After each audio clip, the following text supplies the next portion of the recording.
সময়টা 98-99-এর দিকে। আকা একে একে অপরাধীদের খুন করছিল, কিন্তু হঠাৎ কি হলো জানি না, আকা হুট করে গায়েব হয়ে যায়।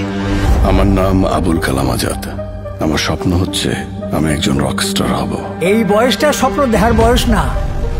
তোমার যদি উতানি করানো লাগে তাহলে ইতান করতে এসে আমার ব্যবসাটা লাল বাতি জ্বলানোর তো কোনো মানে হয় না। যদি কেড়ে নিতে বলে কবিতা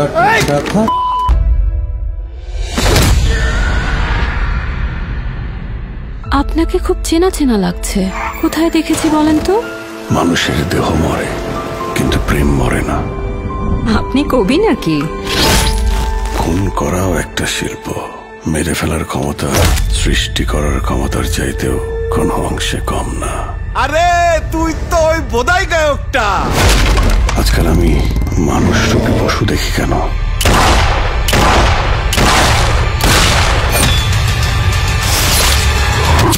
তাহলে কি আকা ফিরে এসেছে?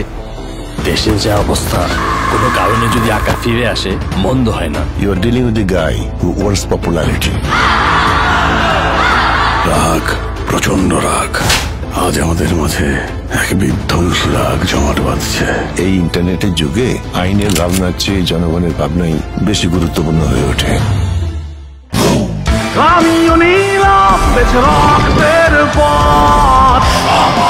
আমি হয়তো ভ্যাম্পায়ারে রূপান্তরিত হচ্ছি।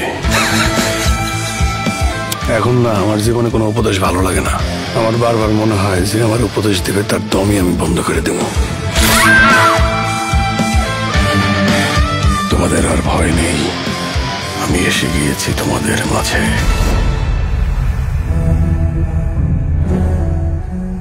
Who's next?